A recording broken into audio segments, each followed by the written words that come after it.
Podcast. I am your host, Big Fruit, the Michael Jordan of recording, also known as the voice in the streets, but better known as the glue, because I keep things together and keep them in their proper perspective. What's good out there? What's good on this Monday morning? Let's get the week started. It is Monday morning. Y'all know your boy been up since 6 a.m. I got the bang out going on YouTube right now. I was out there doing some light back. I came to the gig. I'm feeling good. It's a new week. What's good? Talk to me. Talk to me. First and foremost, when you come through the building, smash the like button. Smash the like button. Like, comment, and share. Let's get the Real Big Fruit podcast where he need to be. Yeah, what's going on? I'm reporting the news, like they say. I'm reporting the news. Yo, it's a lot going on out there, man. It's a lot going on out there. It is messy. It is so messy, man. I'm telling you, man. It make a brother want to think twice about podcasting, man. It definitely makes me very conscious of the things I say out my mouth. I kid you not, man. This is crazy. It's crazy. It's crazy out there. Word. It is crazy. Everything going crazy. Big U. They talking P&B Rock. They talking Nipsey Hussle. They talking about the young kid who played football with his son. They talking about 3 heads on him, man. Not to mention all the other stuff. It's looking nasty for Big U. Now they trying to throw Yo Gotti in the mix with Young Dolph. Rest in peace, Young Dolph. Yo, they trying to get, it's getting crazy out there. Memphis on fire, man. Y'all see the word out there, man. Sauce Walker got spared his life because they didn't want to hit him. They were specifically looking for his artist. The word is his artist beat the streets of Memphis for $200,000 and then had the audacity to come back to the streets. Yo, the streets is ugly, man. And then he did a video before the actual shooting where he was like, yeah, I'm in Memphis where rappers are scared to come. And then he lose his life minutes later after the video in Memphis. Yo, it is crazy. Yellow Beezy, they accusing him of not paying the hitman, so the hitman flipped on him. Yo, it's crazy, man. It is crazy. But y'all see the title, Rock? Y'all see the title, man. Being in the mix of Brooklyn street and prison rivalries. Yo, man, y'all don't know what that thing is like, man. And if you don't know, now you know, man. Your boy Big Fruit, since day one, I've been ripping and running the streets, man. I've always been up under older dudes, right? You know what I'm saying? Shout out to my boy Little John, free Little John. I've always been up under little older dudes that had affiliations with other dudes and they had their own shit going on. So I come up knowing a lot of older dudes from this area, dudes from that area, and they know each other. So I come up in the mix of all that. But it was bugged out because in the street, dudes had beef with whoever. Whether you had beef in your hood or you had beef with dudes from another hood, street beef was street beef, right? It was what it was.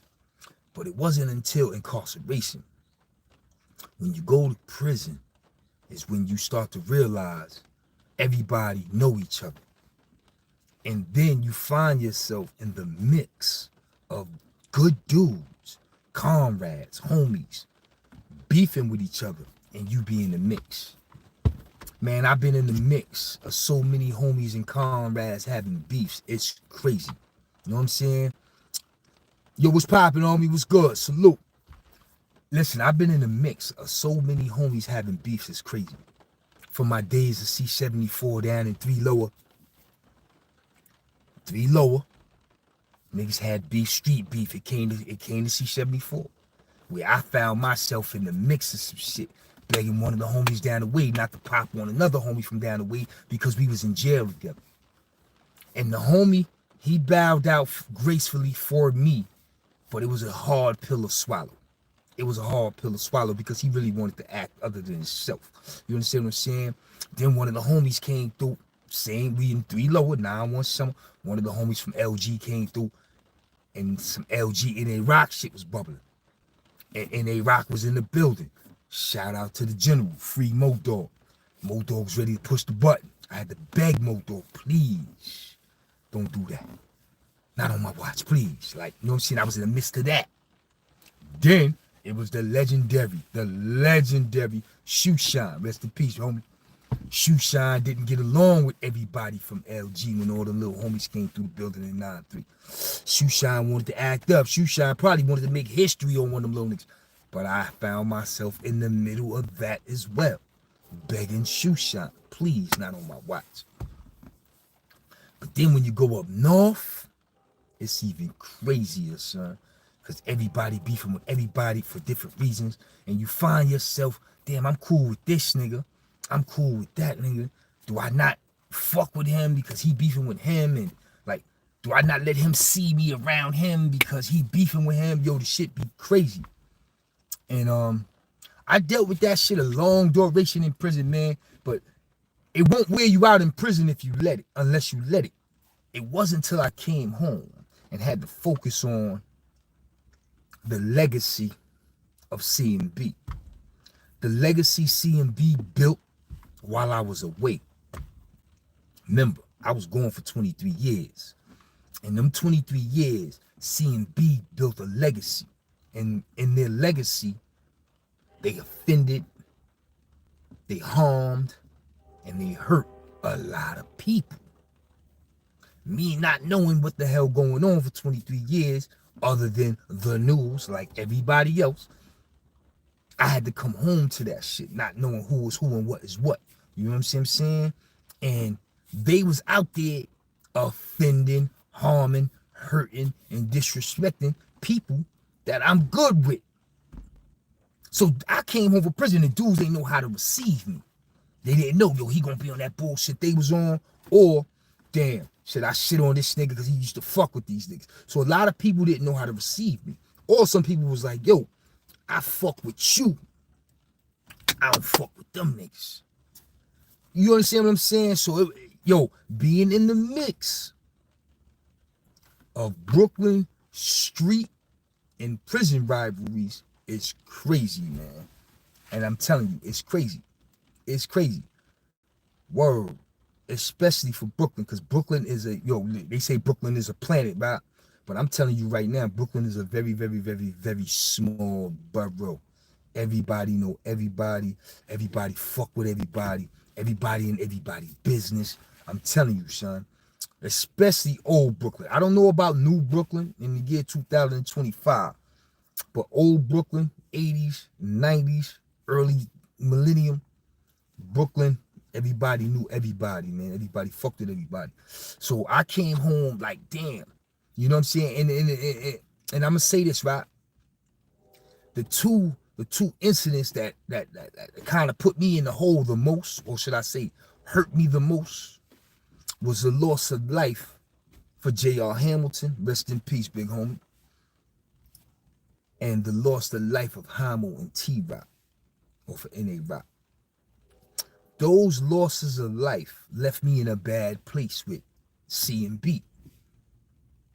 The nut situation, I don't think I was left in a bad situation with the Nuts situation, because me and Nut had our own relationship, and I'm quite sure his family and his real friends understood that.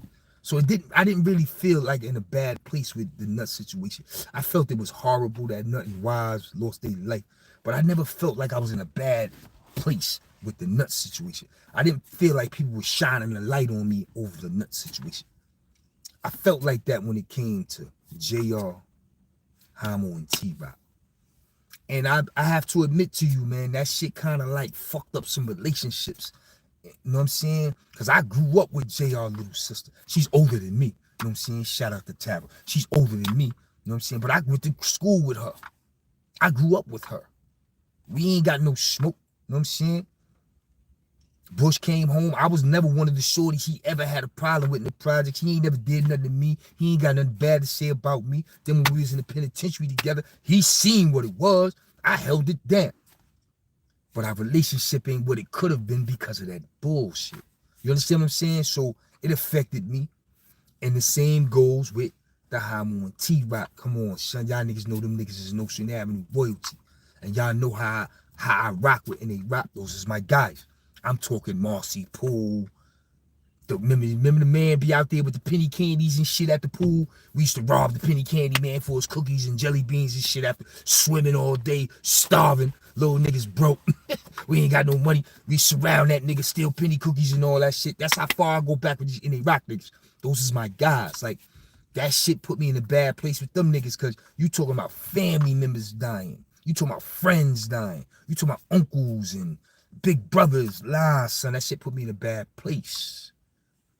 Y'all don't know what it's like to be in the mix of Brooklyn beef, street beef, and prison rivalries. Y'all don't know, bro. Y'all don't know, son. And I'm never playing both sides. I'm just playing my position. I'm playing my position saying, damn. But y'all know that ain't me. Y'all know fruit don't rock like that. You understand what I'm saying? Yeah, man. If you don't know, I'm letting you know, man. Being in the mix of Brooklyn street beef and prison rivalries is crazy, son. Yo, we're feeling good. Footage was popping. Word, son. You know. But at the same time, son, I just try to, I just try to live by example, do what I do, and make motherfuckers judge me by my actions and don't hold nobody else bullshit. Don't hold me accountable with nobody else bullshit. Baby Sam and Bush divided the yard with that shit. Here we go. Now, see, that's another situation. That's a perfect example, son. That's a perfect example. That Attica yard was definitely split in half with the Baby Sam and Bush shit. You know what I'm saying? And that was grown man business. That's grown man BI. That's business. Niggas in my generation ain't had no business peeking and poking. So that shit wasn't supposed to be dividing us. We supposed to be going about our business, doing what we do. But yet we being nosy in these grown niggas' business, and we picking and choosing sides. This shit is crazy, right?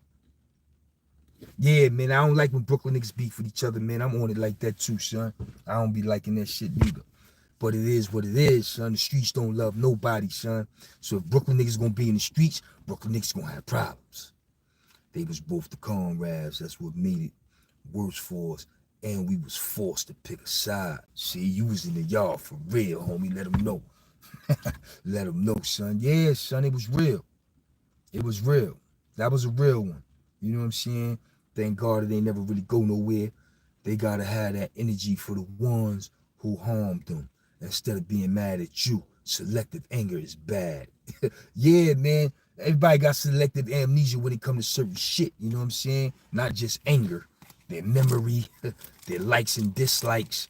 Everybody got selective amnesia when it comes to certain shit, son. You know what I'm saying? But I wanted to elaborate on being in the mix of Brooklyn street beef and prison rivalries, man. That shit ain't no joke, son. That shit ain't no joke, Playboy. Nah, son, that shit ain't no joke. And if you don't know how to conduct yourself in those situations, son, you'll drive yourself crazy, or you'll make yourself a plate. You'll make one of them, you being in the mix, you'll make one of them sides say, yo, this nigga ain't no good. And find yourself being a plate. That ain't never happened with the kid. You know what I'm saying? I'm known as the glue. I like to bring niggas together and keep shit in the proper perspective. So shout out to Sweet and Man. That's a perfect example of what I do. You know what I'm saying? I was in the mix of that shit. You know what I'm saying? Squeak, my little man. Me and Squeak running around the 4 building, chilling for about 5-6 months after being in the six building. So this is my guy. But I know Man too. Man was in and out of Rikers Island a few times. You know what I'm saying? Holding it, did down, repping Fort Greene, repping Brownsville. Them niggas got street beef. These niggas done cut each other, shot each other, all type shit. Man come back to the 4 building. I'm in the mix of this shit. This is my man, you my man. Oh my God. But you see what I did for them brothers 25, 30 years later? I brought them together. I couldn't do it then. I brought them together and we got right. You know what I'm saying? So shout out to Man and Squeak.